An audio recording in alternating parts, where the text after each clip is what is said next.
Hello everyone, good evening. My name is Virag and today we are going to talk about problems faced by men in marriages, especially in India.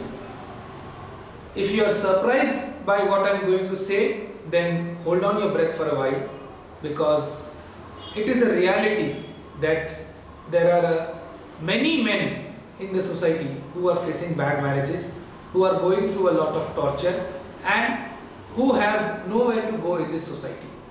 They have no official channel provided by the government and they also do not get many a times a patient hearing from the society about their problems when they want to share it. As a result, what happens is slowly lot of men tend to accumulate the problem within themselves and they go on tolerating the abuse silently till what we call as a breakup point is reached. At this breakup point, it actually becomes impossible to live through the problems, and that is the point when some men seek out for some kind of help which may be available. Unfortunately, most of the men are not able to get to that help because the help that is available is very limited in nature. However, keeping this aside for a while, let us see what are the kind of problems that men can face in marriages. One of the biggest problems that men face in marriages, which I have seen from my experience in dealing with distressed and victimized men over the past 4 years, is financial and emotional abuse. They are expected to maintain extended families from their parents' side and from their wife's side, and as a result they are put under a lot of financial stress which they are not able to deal with, and they are not able to share with anyone that they are going through this kind of a burden of expectations. This silent torture results in a lot of what we call as distressed behavior in men, and this results in a lot of negative energy being generated around the whole situation. And so this is the financial abuse is one part of it. Another is the emotional abuse, wherein the man is not allowed any space.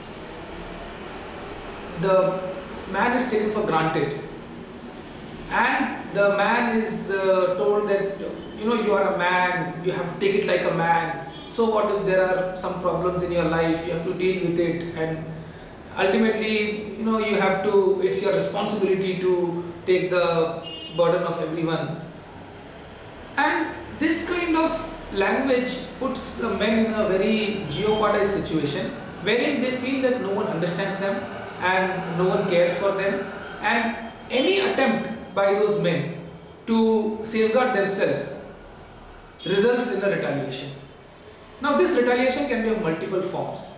One form of retaliation is that the wife and the in-laws directly threat the men that we will spoil your life, we will ruin your life, we will see to it that you are behind bars, we will put some kind of a false case against you, and you will have to run around the police station and courts for years together. So this is how men are threatened and traumatized. And it is a fact that when a woman walks into a police station with a complaint against her husband and in-laws, it is taken up at face value. The police does not bother to investigate the case, and the harassment of the husband and his family starts from there itself, which is a very well-known fact in the society today. So the man already knows that yes, it is very much possible that they can be harassed by the police. So they start developing fear within themselves. Another kind of abuse that men undergo is intimate terror from their wives and in-laws, wherein they are abused, they are sometimes beaten up physically, their family members are insulted, and they have to undergo all this torture silently. So these men, when they approach us, they share all these problems with us, and then more often than not it is actually late when they approach us. However, These are, I have just given you a brief of what are the kind of problems that men face.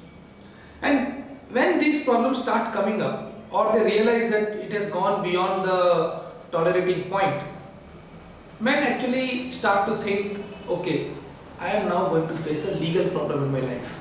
Probably my wife will find 1, 2, 3 cases against me. It may be a case of dowry harassment, it may be a case of domestic violence, or it may be a case of maintenance. Or if the kid is involved, it may be a case of child custody. So their thoughts shift to the legal perspective. They start thinking that okay, there will be a case against me, there will be some allegations against me, and there will be false allegations against me, there will be exaggerated allegations against me, and I need to collect evidence, and I need to develop good and strong legal arguments so that I can defend myself effectively in the case. And this is where their whole approach starts focusing on, and they start thinking very objectively in terms of the evidences that they have, or the evidences that they have against their wife or in-laws. Like for example, there has been a quarrel and they have been able to record the quarrel wherein the wife is openly threatening and she is openly abusing the husband and in-laws. So they think that okay, or in some cases the men have also been able to record their wives beating them physically. So the men tend to think that okay, I have a very strong evidence against my wife, and if she goes to court, I will present this evidence and I will win the case. So the thought process of the men goes in the legal direction. In a way, they are not wrong. They are very much correct in thinking in the direction. Having said that, we have to understand that the legal aspect of the whole entire situation is very, very minuscule. It is a small part of it. It does not represent the entire complexity of the problem. There are different other aspects of this problem that men face, such as the social aspect, the emotional aspect, the financial aspect, wherein men are abused socially, emotionally and financially. And not to mention, there is no legal remedy available for that. So without understanding this other aspects of this problem, if we entirely focus on the legal aspect, then it becomes very difficult to deal with the situation, because the legal aspect is actually a reflection of the social abuse.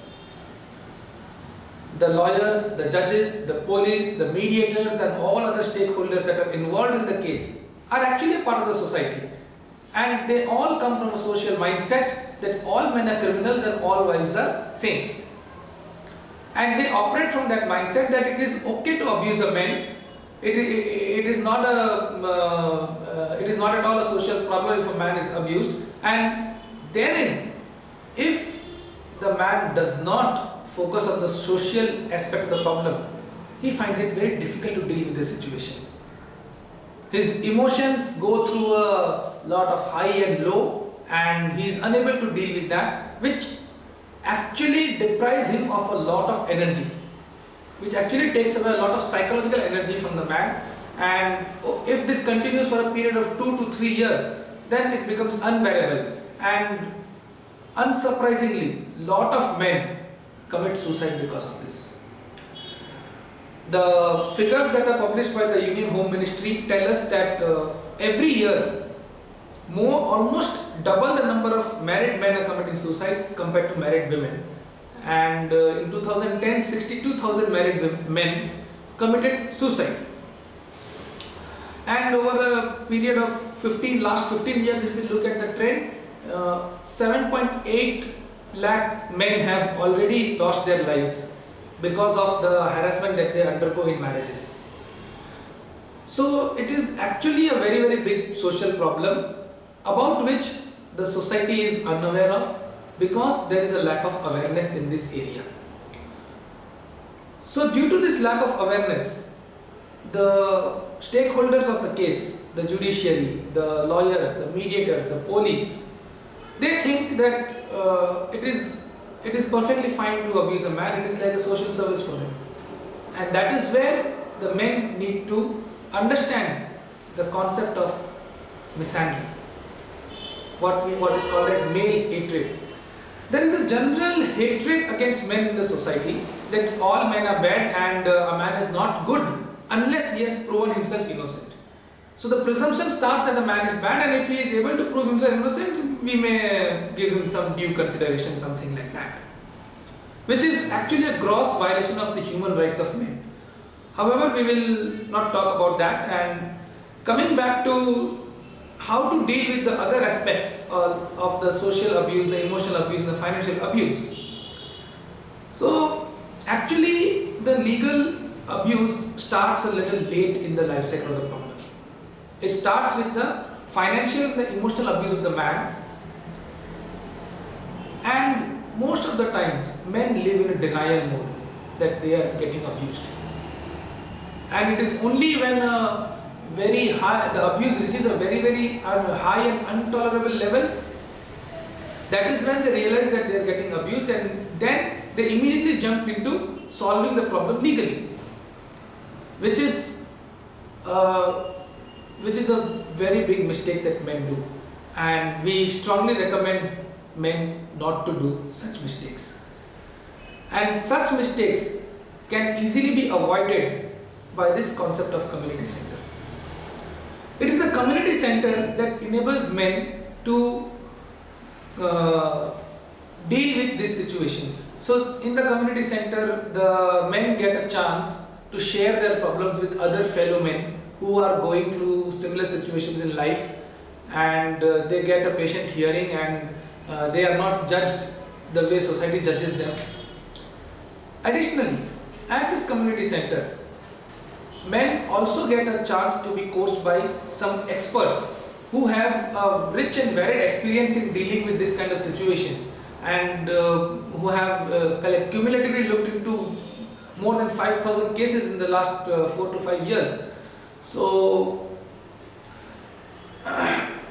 that is the community center part of it, and these problems require certain lifestyle adjustments and certain resource management techniques to be learned by the men, so that they can deal with this problem effectively.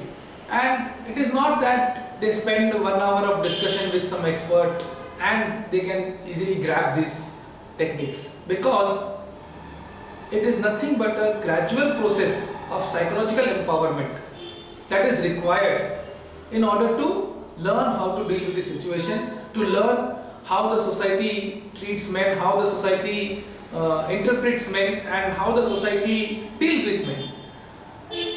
So it is very important to realize that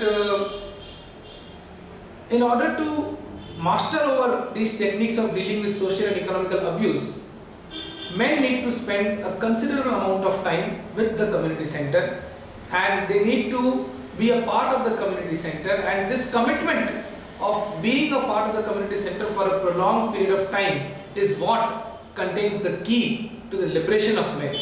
And that is why at this community center we not only provide you some kind of legal remedy to your situation, but in addition to that we also give you the strategies that are required in order to empower yourself and to deal with the entire situation powerfully.